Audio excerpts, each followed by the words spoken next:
बात जैसे चल रही थी कि गुरु जो है वो हमारे लिए पूर्ण सूर्य की तरीके से है, जो कि खारे को भी मीठा बना कर देता है।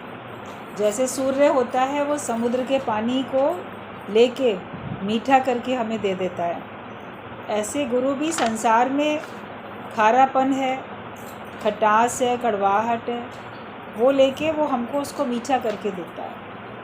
अभी जैसे आपको हर चीज़ किसी की भी सब मीठी लगेगी, ख़राब नहीं लगेगी। ज्ञान नहीं था तो किसी का व्यवहार हमको ख़राब लगता था, लेकिन अब आप देखोगे कोई कैसा भी व्यवहार आपके साथ करता है आपको सब ठीक लगता है कि सब सही है, सब ठीक है, हिसाब किताब है, उसकी मर्ज़ी है, उसका स्वभाव है, या मेरा कर्म है, उसका फल है। जैसे हम उसको अच्छे तरीके से ले लेते हैं, वो भी हमको मीठा लगता है। नाराज़गी भी गुरु की होती है, वो भी हमको मीठी लगती है कि उसमें मेरी उन्नति, मेरी भलाई छिपी हुई है। कोई भी बात जैसे मीठा करना मतलब कि बुरा ना लगना, अच्छा लगना। तो जो ईश्वर की ओर से परिस्थितियाँ आती हैं वो भी हमको सब अच्छी लगती हैं, वरना भगवान ने मेरे साथ ये बुरा किया, मेरे साथ वो बुरा किया, इसी को मनुष्य याद करता रहता है। ज्ञान जब साथ में मिल जाता है तो आपको वही चीज़ आपको अच्छी लगने लगती है। दुखों से अगर चोट खाई ना होती, प्रभु तुम्हारी याद आई ना होती, तो दुख भी अच्छे लगते हैं। तो दुखों के कारण ही हम भगवान के नज़दीक हुए, तो वो भी उसका भी शुक्राना गाते हैं। फिर शास्त्रों की जो वाणी है, जो कि नहीं समझ में आती है या कठिन लगती है या नहीं अपना सकते, ऐसी लगती है, इस पे तो अपनी स्थिति नहीं बना सकते, उसको भी गुरु हमको प्यार से समझा के, मर्म समझा के, युक्तियाँ बता के उसको भी हमको आसान करके देता है। जैसे डायरेक्ट आप ज्ञानी नहीं बन सकते, गुरु के द्वारा जब ज्ञान सुनते हो तब आपको निश्चय होता है। अपने आप से सबने वेद शास्त्र सब पढ़े होंगे, मगर उन पे स्थिति नहीं बनी होगी। स्थिति तब बनी जब किसी ब्रह्म ज्ञानी के मुख से आपने उसी ज्ञान को जब उसके मुख से सुना, तो आपकी स्थिति बनी, तब आपको समझ में आया, अच्छा लगा। तो जैसे खारे को गुरु ने मीठा करके दे दिया, वरना तो लोग पढ़ते ही नहीं हैं शास्त्रों को, बड़े कठिन है, इंटरेस्टिंग नहीं है, नीरस वाणी होती है या हमको समझ में नहीं आती है, तो उनको सबको कितना रोचक बना के गुरु हमको बता देते हैं। तो ये होता है खारे से मीठा कर देना, मतलब अब मेरे लिए कोई भी चीज़ ख़राब नहीं है, हर चीज़ मेरे लिए अच्छी है, लाभदायक है, और मैं उसको पसंद करता हूँ। कोई काम या कोई व्यक्ति या कोई परिस्थिति, कोई पदार्थ ऐसा नहीं है जो मैं पसंद नहीं करता, मैं उसको सबको पसंद करता हूँ। तो ये गुरु जो है हमारे ज्ञान को हमारे लिए सरल बना के दे देता है। और कोशिश ये करो कि ये हमारा अंतिम जन्म है, ये ठान के बैठो कि मेरा अंतिम जन्म हो, मुझे अब संसार में कोई चाह नहीं और कुछ मुझे किसी से लेना देना नहीं। फिर तुम हर बात पर बधाई देते हो, पर क्या मनुष्य जन्म मिला इस बात की बधाई देते हो?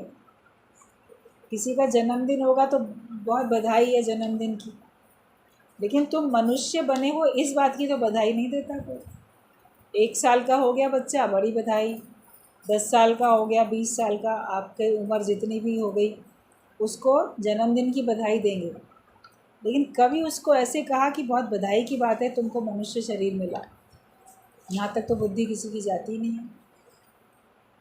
एग्ज़ाम्स में पास हो गए बच्चे, उसकी बधाई देते हैं, लेकिन कभी कोई कठिन परिस्थिति में सम अवस्था में रहता है, उसमें पास होकर दिखाता है, उसकी भी तो बधाई दो। किसी में हिम्मत है, हौसला है। कभी बच्चे कम एज में भी बहुत धीरज रख के, सब्र संतोष रख के, कठिन से कठिन परिस्थिति में भी अपना ऐसा शालीनता का, स्वभाव का, व्यवहार का अच्छा परिचय दे देते हैं, तो वो भी तो बधाई के पात्र हैं। ज्ञान में आने के बाद भी जो ज्ञान के हिसाब से चलता है तो वो बधाई का पात्र है। और सबसे बड़ी बात है कि हमको मनुष्य जन्म है, अपने को भी कोई उपलब्धि हो तो बधाई मत दो या किसी और को, लेकिन तुम्हें मनुष्य जन्म मिला, मगर उस मनुष्य जन्म में मनुष्यता जो भरता है वो गुरु भरता है, वरना करतूत पशु के और मानुष जात, लोक पचारा करे दिन रात। सबके करतूत पशु के समान है। जैसे पशु ऐसे अमर्यादित घूमता है, ऐसे ही मनुष्य भी बिना मर्यादा के घूमता रहता है। और कोई तो मर्यादा से अति गिरे हुए होते हैं। तो है तो मनुष्य का शरीर, मगर ऐसे ही घूम रहे हैं। फिर कोई मनुष्य शरीर है लेकिन उसके पास ब्रेन ऐसे उसको इंटेलिजेंट नहीं है, वो उसकी बुद्धि कम है, या ठीक भी था फिर उसकी बुद्धि ख़राब हो चुकी है, जैसे वो अब एबनॉर्मल हो चुका है, पागल हो चुका है, तो फिर उसकी बुद्धि काम नहीं करती है, तो वो भी तो फिर कैसा हो जाता है। वो भी मनुष्य है, मगर इस मनुष्य जन्म का फ़ायदा नहीं उठा सकता। मनुष्य जन्म तो मिला लेकिन उसका लाभ तो नहीं ले पाता, क्योंकि उसका दिमाग ही नहीं। फिर जिन लोग के पास दिमाग है मगर वो मनुष्य जन्म का जो फ़ायदा ले सकते हैं वो नहीं लेते, माया में अपने को व्यस्त कर लेते हैं, अच्छे बुरे कर्मों में फंसा लेते हैं। उन्होंने ब्रह्म ज्ञान नहीं लिया तो भी उन्होंने मनुष्य जन्म का फ़ायदा नहीं लिया। उनका जन्म ऐसे ही बीत गया, जन्म तेरा बातों ही बीत गए। ये हमने कभी हरि का नाम ही नहीं लिया, भगवान का नाम ही नहीं लिया, और जन्म हमारा ऐसे ही बीत गया। तो वो भी मनुष्य जन्म या पशु जन्म, वैसे तो जीने के लिए पशु भी पेट भरते हैं, वो भी अपने परिवार को पाल पोस लेते हैं, वही काम मनुष्य ने किया। मनुष्य जन्म में आए के जिन्हीं ना जान्यो ज्ञान, खाना पीना भोगना तिनका पशु समान। ये बात बोली जाती है कि खाना पीना और संसार के दुख सुख भोगना ये तो पशुओं के समान है, अगर तुमको ज्ञान नहीं मिला है। तो जिसको ज्ञान मिलता है वही मनुष्य बनता है, जो अपने मन को जीत पाता है। जो पूरी बात अभी सुन रहे थे सब लोग कि मन को जीतने वाले मन जीत बनो। जब तक हम अपने मन को कंट्रोल नहीं करेंगे, मन को नहीं जीतेंगे, तब तक हम मनुष्य शरीर होने पर भी सच्चे मनुष्य नहीं। तो मनुष्य शरीर मिला, इस बात की बधाई है आपको, लेकिन गुरु ने हमको मन को जीतने की कला सिखा दी। हम वास्तव में मन जीत बन गए, मन के ईश्वर बन गए, सच्चे मनुष्य बन गए। तो इस बात की तो और विशेष बधाई है। खुद भी आप जपे और नाम जपावे, सुनत कहत रहत गत पावे। ऐसा अपना जीवन बनाओ, खुद भी नाम जपो भगवान का, ज्ञान के हिसाब से खुद भी रहो और दूसरे को भी ज्ञान के हिसाब से जीवन जीने की प्रेरणा देते जाओ। ज्ञान को सुनो और अपने मुख से ज्ञान की चर्चा करो, और साथ साथ अपनी स्थिति भी बनाओ। सुनत कहत रहत, तीनों चीज़ें ज़रूरी हैं। सुनोगे नहीं तो कहोगे क्या? जो कानों से सुनते रहते हो वही तो मुँह से बोलते हो। छोटा बच्चा जन्म लेता है तो बोलना नहीं जानता, लेकिन वो कानों से जो भाषा सुनता रहता है, बंगाली के घर में है तो बंगाली भाषा सुनेगा, मद्रासी घर में तो मद्रासी भाषा सुनेगा, पंजाबी घर में तो पंजाबी, गुजराती घर में गुजराती, इंडिया से बाहर कहीं होंगे इंग्लिश सुनेगा, या चाइनीज़, जैपनीज़, फ्रेंच, जो भी सुनेगा। तो जो सुनता रहता है वही तो बोलता है वो, और सुनता है तभी बोल पाता है। अगर वो सुने नहीं तो बोल भी नहीं पाए। तो हम ब्रह्म ज्ञान सुनेंगे तभी तो ब्रह्म ज्ञान बोल पाएंगे। अभी तक जो सुना वही तो बोलते आए थे, अब ब्रह्म ज्ञान सुनो तो उसी को बोलो, वो सीख जाओ, नई भाषा सीख जाओ, ज्ञान की बोली बोलना सीख जाओ, और साथ साथ अपनी रहनी बनाओ उसको। केवल सुनना और कहना काफ़ी नहीं होता। लोग एक तरफ से सुन के एक तरफ से कह देते हैं कि नहीं ये मेरे लिए नहीं है, ये तो मैंने सुना दिया, गुरु ने कहा था सुनो और सुनाओ, तो बस सुनते और सुनाते हैं, काम पूरा हो गया। ये तो काम अधूरा हुआ। सुनना और सुनाना पूरा तब होगा जब तुम्हारी स्थिति बनेगी, उसको रहनी भी बने हैं, तब हमारा ज्ञान पूरा होगा। इसी काम को हमको करना है। कि तुम हर बात पर बधाई देते हो, पर क्या मनुष्य जन्म मिला इस बात की बधाई देते हो? मनुष्य जन्म ना होत बारंबार, गुरु बार बार सतर्कता देता है कि सतर्क रहो कि कहीं वापस गिर ना जाए, वापस मन माया में गिर ना जाए, सावधान रहो हमेशा। हमारा ऐसा जीवन बने जो गुरु का नाम रोशन करे। ऐसा जीवन बना कि जिससे गुरु का भी नाम रोशन हो। तुम्हारा तो नाम रोशन होगा, लेकिन ज्ञान के हिसाब से चलोगे तो गुरु का भी तो नाम रोशन होगा। जब बच्चे अच्छा कार्य करते हैं तो उनका नाम तो होता ही है, उनके माता पिता का नाम भी तो होता है, उनके कुल खानदान का नाम होता है। और कोई गलत चलता है तो कभी कभी गलत चलने से वो किसी समय पे अपने पूरे देश का नाम खराब कर देता है। अभी आप इंडिया से बाहर कहीं दूसरे देश में चले जाओ और वहाँ पे आप रूल तोड़ो या गलत काम करो तो लोग सीधा कहेंगे ये कौन सी कंट्री का है, ये इंडियन ना होते ही ऐसे, ये चोरी करेंगे, ये ठगी करेंगे, ये रूल ब्रेक करेंगे। तो आपके एक गलत काम करने से पूरे देश का नाम बदनाम हो गया। वहीं पे आपने कुछ अच्छा काम किया, बोलेंगे अरे इंडिया के लोग इतने अच्छे होते हैं, इतने समझदार हैं, इतने हेल्पफुल हैं। तो एक आपके कारण से आपका पूरा देश का नाम डूब सकता है, पूरे देश का नाम रोशन हो सकता है। अपने देश में हो तो एक आपके कारण से आपकी पूरी जाति का नाम रोशन हो सकता है, पूरी जाति का नाम भी डूब सकता है। अभी कोई एक गलत काम करेगा तो ये ना लोग होते ही ऐसे। अक्सर कभी कभी एक व्यक्ति के कारण से कोई उसकी पूरी कास्ट को कोसने लग जाता है या उसकी पूरी कास्ट को बुरा समझने लग जाता है। फिर कहीं पे एक आपके गलत काम करने से आपके पूरे कुटुंब को, परिवार को, नहीं तो आपके माता पिता को, इसके माँ बाप ने यही सिखाया, इन्होंने ये ऐसे ही सीखा है, तो गलती तो आप करते हो। जहाँ तक आपकी पहुँच है तो लोग आपको जितना जानते हैं उस हिसाब से वो आपका नाम और आपके से जुड़े हुए आपके कुल, खानदान, परिवार या देश, समाज, जाति, इन सब का नाम अच्छा या बुरा कर देते हैं आपके कर्मों के कारण से। तो काम ऐसा करो जिससे आपके गुरु का नाम रोशन हो। ना तो अपने को लज्जित करो और ना गुरु को लज्जित करो। काम ऐसा करो कि अच्छा हो, तुम्हारे कारण से नाम रोशन होना चाहिए, नाम डूबना नहीं चाहिए। इनके गुरु ने क्या इनको यही सिखाया, ये बताया, ये कौन से सत्संग में जाते हैं, किससे सुनते हैं, इनका सुनाने वाला क्या यही इनको सिखाता है। अगर आप एज ए सत्संगी भी कहीं जाओगे, लोग जानेंगे कि आप सत्संगी हो, तो किसको दोष देंगे? सीधा सीधा तो गुरु को ही तो देंगे। तो काम ऐसा करो जिससे आपके गुरु का नाम भी रोशन हो। और गुरु वही हमसे चाहता है कि उसका नाम हो। पर बच्चे का तो धर्म है पिता को आगे रखना, गुरु का तो गुरु तो ये चाहता है कि उसका नाम रोशन हो, मतलब जो कार्य कर रहा है उसी का नाम हो। लेकिन बच्चे का क्या काम होता है कि गुरु का नाम रोशन, शिष्य का काम यही होता है।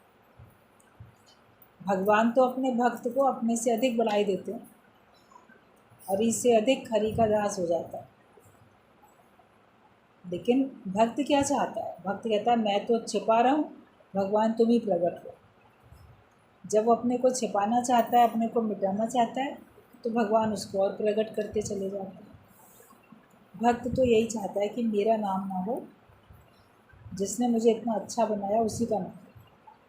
और गुरु क्या चाहता है कि नहीं, इसका नाम हो, ये और ऊंचा उठे और अच्छी उन्नति करे। स्कूल में आपके माता पिता का नाम लिखना पड़ता है, तभी एडमिशन होती है। पहले ज़माने में पिता का नाम बहुत ज़रूरी होता था लिखना, रूल चेंज होते रहते हैं। कहते अच्छा पिता का नाम नहीं लिखते हो तो माता का नाम तो लिखो। फिर माता पिता दोनों का नाम लिखा जाता है। पहले अकेले पिता के नाम से ही एडमिशन हो जाते थे, अभी माता पिता दोनों के नाम लिखे जाते हैं। और फिर कहीं पे मान लो कोई महिला किसी भी कारण से पिता का नाम नहीं बताना चाहती है, तो वो अकेले अपने नाम भी से भी उसके हो जाता है, रूल चेंज होते हैं। लेकिन ये तो है, अगर कोई संतान है, कोई बच्चा है, तो उसका पिता भी तो कोई है। उसका नाम भले कोई बताए या ना बताए, लेकिन बिना पिता के तो संतान नहीं है। तो जब हम हैं तो सबका ओवरऑल पिता कौन हो गया? परमेश्वर। हम सब उसी परम पिता की संतान हैं। तो हम कम से कम और किसी का नहीं तो अपने भगवान का नाम तो ना बदनाम करें।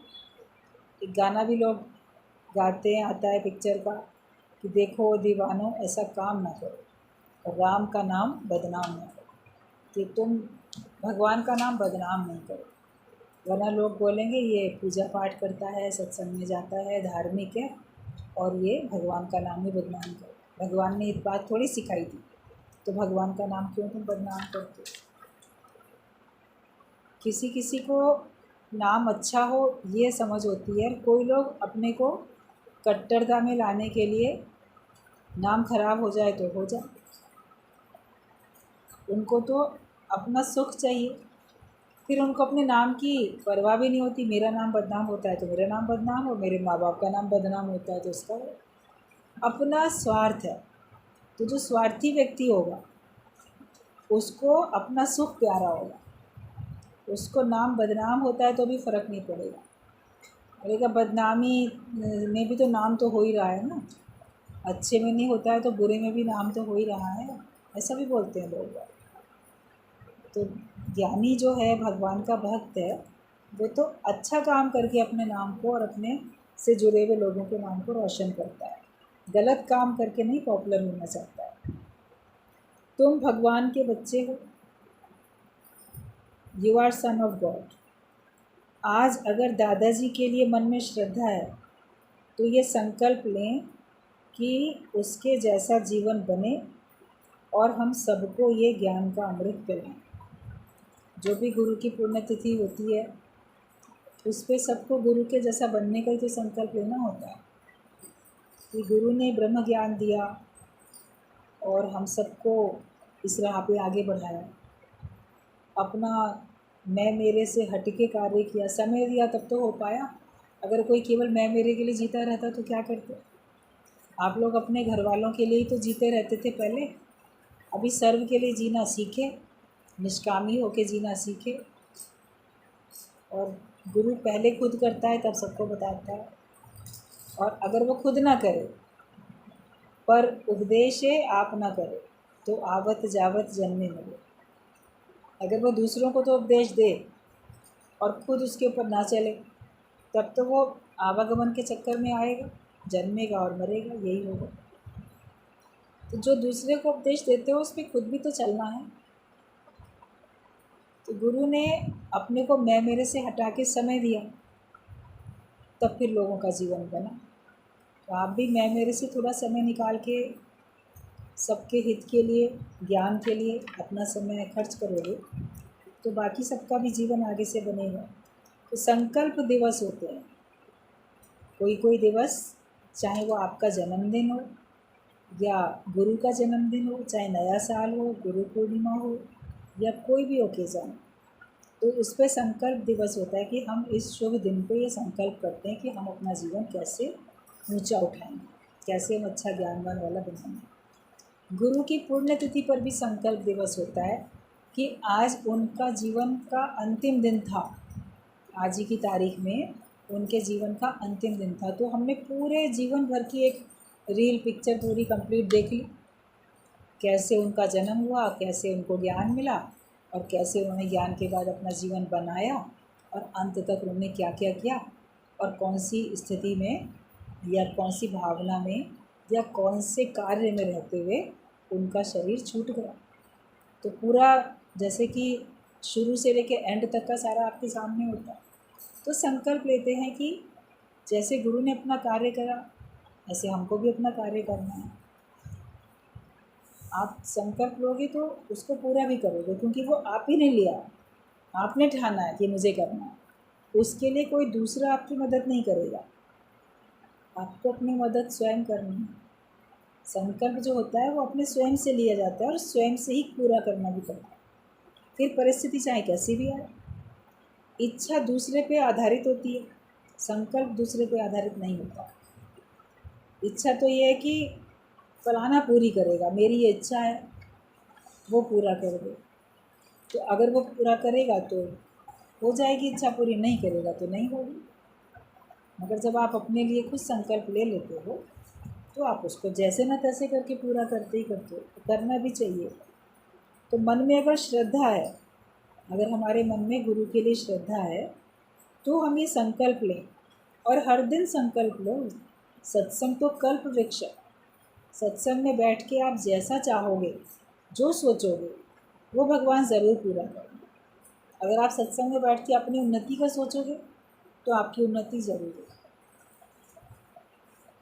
और अगर आप अपनी उन्नति का नहीं सोचते हो, किसी दूसरे की अवनति का सोचते हो, तो उसमें आपकी अवनति, गिरावट आपकी होगी। आप फ़ायदे का सोचो तो आपका फ़ायदा है, नुकसान का सोचो तो आपका नुकसान। किसी और के लिए नहीं सोचो सत्संग में बैठ के कि कल वृक्ष है, मैं जो सोचूंगा पूरा हो जाएगा, मेरे शत्रु का नाश हो जाए, मेरा ऐसा हो, मेरा वैसा। तो ये करोगे तो थोड़ी ना होगा। उससे आप ही के अंदर में अज्ञानता बढ़ेगी, क्योंकि ये सब जो संकल्प कर रहे हो ये अज्ञानता के ही तो हैं, माया के जीव भाव वाले तो संकल्प हैं, और स्वार्थ से जुड़े हुए संकल्प। इसमें आपकी उन्नति नहीं है। हमेशा अपनी उन्नति का संकल्प करो तो वो ज़रूर पूरा होता है, अगर आप अच्छा संकल्प करते हो। और श्रद्धा रखो गुरु के लिए कि उनके जैसा मेरा जीवन बने, और जैसा गुरु ने ज्ञान का अमृत सबको पिलाया, ऐसे मैं भी ज्ञान का अमृत सबको पिला सकूँ। जो सबूरा होगा, गुरुवान होगा, वो तो खुद भी भर भर के ज्ञान का अमृत पिएगा और सबको पिलाएगा। लेकिन जो गुरुवान नहीं है, निगुरा है, वो खुद भी प्यासा रह जाता है, और जब उसके पास है ही नहीं तो दूसरे को क्या पिलाएगा। आप खुद ही प्यासे हो, आपके पास पानी है ही नहीं, तो फिर आप दूसरे को भी तो नहीं पिला सकते ना। आप तो खुद ही पानी की तलाश में घूम रहे हो।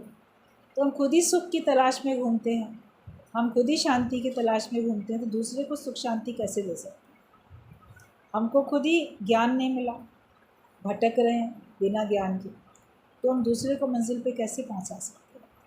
इसके लिए हमें पहले खुद ज्ञानवान बनना है, तब आप दूसरे को ज्ञानवान बना सकते हो।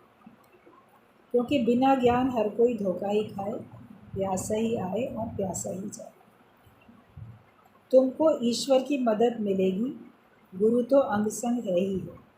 अगर आप सचमुच में संकल्प लेते हो कि मेरा जीवन अच्छा बने, या मैं दूसरों के हित का कोई संकल्प लेता हूँ, तो ये पक्की बात है कि आपको भगवान की तरफ से मदद मिलेगी। एक शुभ संकल्प लेके अगर आप चलोगे तो चारों तरफ से समय आने पे आप देखोगे, आपको अचानक से भी आप देखोगे, देखो यहाँ से ये मदद मिल गई, वहाँ से वो मदद मिल गई।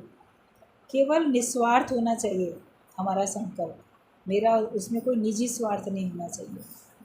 और संकल्प को पूरा तुम्हें ही करना है, उसके लिए दूसरे को कम होने देखो, आप अपना कदम आगे बढ़ाओ, तो फिर आप देखोगे कि आपका जीवन अच्छा बनेगा और तुमको ईश्वर की मदद मिलेगी।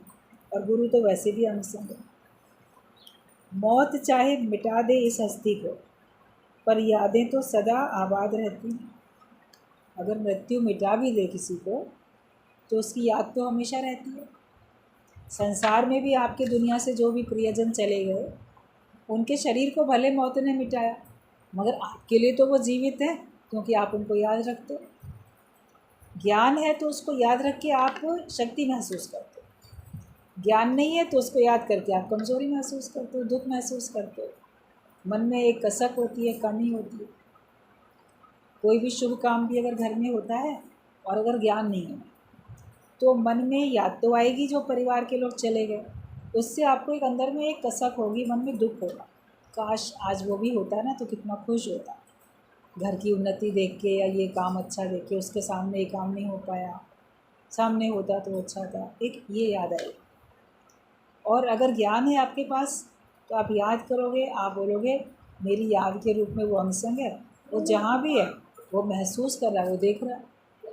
ये जो हमारे दिल दिमाग में बसा हुआ है, हमारे अंदर बसा है, हमारे दिल दिमाग में, तो जैसा हम फील कर रहे हैं वैसा वो भी तो फील कर रहा है।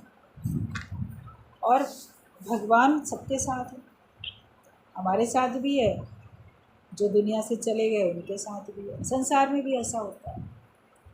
और ज्ञानवान हो जाते हो तो भी आप देखो, याद तो हमेशा, आज गुरु को भी तो सब हमेशा याद करते हो, और भगवान को तो रोज़ याद करते हो। तो भगवान को ये रोज़ याद करके शक्ति मिलती है कि कमज़ोरी आती है। भाई मान लो आप कृष्ण भगवान के भक्त हो या राम भगवान के भक्त हो, जिन्होंने देह धारण करके दुनिया में अवतरित होकर हम लीला अपनी दिखाई, औरों को तो आप बोलोगे कि देह धारण थोड़ी की, वो तो अभी नहीं लीला दिखाई, मगर राम और कृष्ण के लिए तो है ना, वो अवतरित होके आए पृथ्वी पे, शरीर उनका आया और शरीर उनका गया, राम का भी कृष्ण का भी।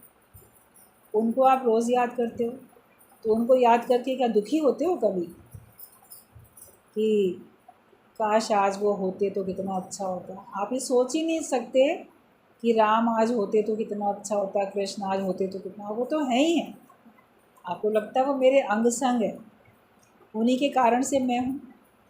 तो भगवान को याद करने में जैसे हमको शक्ति महसूस होती है, खुशी महसूस होती है, प्रेरणा मिलती है। जो दुनिया से चले जाते हैं वो तो भगवान के साथ मिलके एक हो गए, उसी का रूप बन गए।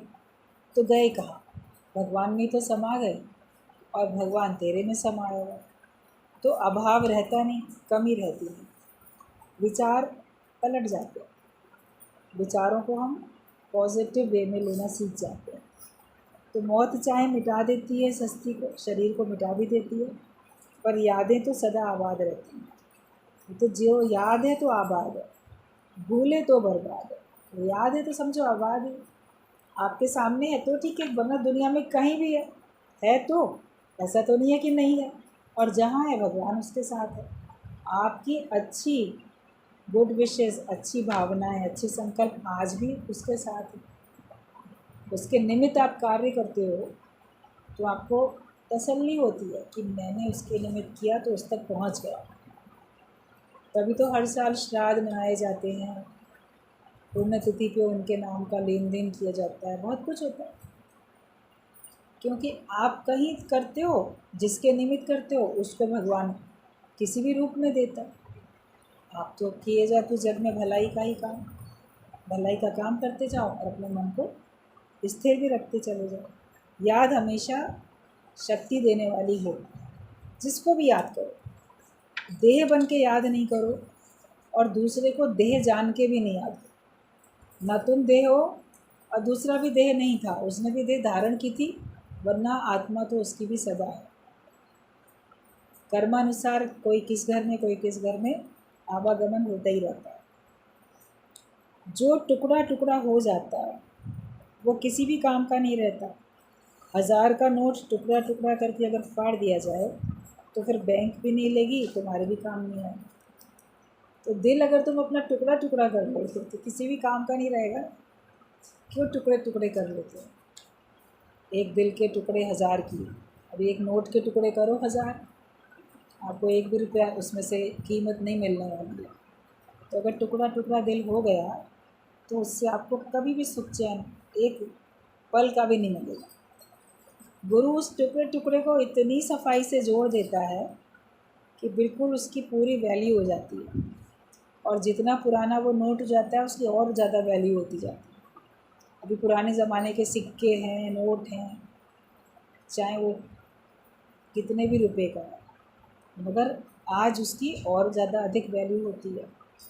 कई लोग एंटीक पीस खरीद के लाते हैं, कई कई चीज़ें, ये बहुत पुराने ज़माने की चीज़ है, तो जब वो नई थी जितने रुपए में ख़रीदी जाती थी, आज उससे और ज़्यादा कीमत में लोग ख़रीद के लेते हैं, क्योंकि आज वैसा मिलेगा ही नहीं। तो गुरु तो आपको ऐसा बना देता है कि आपकी कीमत बढ़ जाती है। मेरी बढ़ गई है कीमत, तूने भर दिए हैं मोती। वरना तो हर एक का जीवन खाली सीप की तरीके से, खाली सीप में कोई कीमत नहीं है, मगर उसमें सच्चा मोती अगर है तो उसकी कीमत है। तो हर एक के अंदर गुरु ही ऐसा ज्ञान का खजाना भर देता है, जिससे उस वो जीवन उसका बड़ा कीमती हो जाता है, किसी के काम आ सके। तुम केवल ईश्वर के बन जाओ तो सब तुम्हारे बन जाएंगे। एक तुम भगवान के बनो तो तुम देखोगे सब तुम्हारे अपने आप बनते चलेगा। और ज़िंदगी जिंदा दिली का नाम है, खुश रहने का नाम है। आशीर्वाद सबको देते हो, खुश रहो, मिलता भी है आपको, खुश रहो। लेकिन खुश रहने के लिए ज्ञानवान बनना पड़ता है, स्वार्थ रहित होना पड़ता है, इच्छा रहित होना पड़ता है, जीव भाव मिटाना पड़ता है, तब हम खुश रह पाते हैं। खुश कैसे रहें वो कला फिर गुरु हमको सिखाता है। हम प्रेम में ही आनंदित हो सकते हैं। अगर हम खुश रहना चाहते हैं, आनंद में रहना चाहते हैं, तो हम प्रेम में आनंदित हो सकते हैं। जब आपके दिल में किसी के लिए प्रेम पनप जाता है तो आप देखो आपका मन मगन रहता है, मन बड़ा खुश रहता है। कभी सामने उससे मिलते हो तो खुशी है, कभी उसका विचार कर लेते हो तो भी खुशी है, या उसका विचार नहीं भी कर रहे हो लेकिन आप अपना कोई भी काम कर रहे हो तो आपके अंदर बड़ा हल्कापन है, तो आप उस काम को फिर एंजॉय करते हो। जो भी कार्य आपसे हो रहा है उस कार्य में आपको आनंद का अनुभव होता है, क्योंकि आपके अंदर प्रेम समा चुका है। आपके अंदर प्रेम नहीं होगा, कोई और भावना होगी तो हर कार्य आपको बोझ लगेगा। तो इसके लिए प्यार भरो अपने जीवन में, और प्रेम में ही हम आनंदित हो सकते हैं, विकारों में आनंदित नहीं हो सकते। जिनके पास विकार होते हैं ना, जब आप किसी न किसी विकार के अधीन हो जाते हो, काम, क्रोध, लोभ, मोह, अहंकार, या किसी विषय, शब्द, स्पर्श, रूप, रस, गंध जो संसार से जुड़े हुए हैं, तो इनके अधीन अगर हम होते हैं तो उसमें हम सुख का क्षणिक अनुभव कर पाते हैं, मगर हम आनंदित नहीं हो पाते, बड़े मगन हैं। वो क्षणिक होता है, सदा का रहने वाला नहीं होता। विकारों में जो सुख है वो प्रतीत होता है और क्षणिक होता है, सदा रहने वाला नहीं होता। लेकिन जब प्रेम में आप रहते हो कि आपका व्यवहार ही प्यार वाला है, तो आप देखोगे आप कम से कम खुद खुश रहते हो। फिर आपसे जो मित्रता करता है, आपके जो संपर्क में आता है, वो जब आपको समझता है, जानता पहचानता है, तो वो भी खुश रहता है, क्योंकि आप बड़े प्रेम वाले हो। अभी आपके ग्रुप में मान लो आप 2 लोग हो, 4 लोग हो, कहीं स्कूल में बच्चे फ्रेंडशिप करते हैं या नेबर्स होते हैं या जो लोग भी होते हैं, तो उसमें 3-4 लोग हैं, और अगर कोई बहुत प्रेम वाला है तो उसके साथ सभी लोग खुश महसूस करते हैं अपने आप को। और कहीं कोई क्रोधी है स्वभाव का तो उसके साथ आपको आना जाना तो पड़ता है, लेकिन आप भी फिर ना खुश नहीं रह पाते। कोई स्वार्थी है, उसके साथ आपको रुकना पड़ता है, तो आपको पता ही बड़ा स्वार्थी व्यक्ति है, तो उसके साथ दिन गुजार तो लेते हो जितने दिन भी आपको गुजारना है, मगर आप आनंदित नहीं रह पाते। किसी न किसी विकार के जो भी अधीन है उसका संग करने से आप आनंदित नहीं रह पाते। लेकिन जब आप किसी प्रेम वाले का संग करते हो तो आपके अंदर भी प्रेम रहता है। इसीलिए बोला गया कि साध संगत के बीच में रहने से हमारे अंदर भी ज्ञान के लिए चाह उत्पन्न होती है। प्रेम वालों का संग करने से हमारे अंदर प्रेम प्रकट होता है और बढ़ता है। तो दीवानों की मस्ती में टोली में अपना नाम लिखा लो, जहाँ सब तरफ प्रेम वाले लोग हैं, भक्ति वाले लोग हैं, भक्ति की मस्ती में मस्त रहने वाले लोग हैं, तो उनका संग जब आप करते हो तो उनका रंग आपके ऊपर चढ़ता है, आप भी वैसे अच्छे से हो जाते हो। लेकिन जब संसार वालों का संग करते हो, आपका मन जब तक ज्योत स्वरूप नहीं बना, अपने मन का संग करते हो, तो फिर आप आनंदित नहीं रह पाते। अपने को हमेशा आनंद में रखो, वो प्रेम से होगा, निस्वार्थ प्रेम से होगा। कोई भी विकार जब आपके अंदर नहीं है, निर्विकारी हो चुके हो, तब आप सदा के लिए आनंदित रह सकते हो। एक भी विकार आया तो आप अपने आनंदित स्वरूप से हट गए। जो आपके पास जीवन मुक्ति का आनंद था, आत्मा का आनंद था, ब्रह्म आनंद में जो हम डोल रहे थे, तो ब्रह्म आनंद से हम वंचित हो जाते हैं जब एक भी विकार के अधीन होने लगते हैं। अपने को निर्विकारी बनाते जाओ और सदा निस्वार्थ प्रेम में रहो, आत्मिक प्रेम में रहो, तब फिर आपका आनंद कभी भी समाप्त नहीं होगा। संकल्प अपना लो कि हमको हमेशा आनंदित रहना है, तो हम सब संकल्प अगर करेंगे तो भगवान उसको पूरा करेंगे, और आपने उसको पूरा करने की ठान ली है तो आप हमेशा हर परिस्थिति में अपने को आनंदित रखोगे ही रखोगे।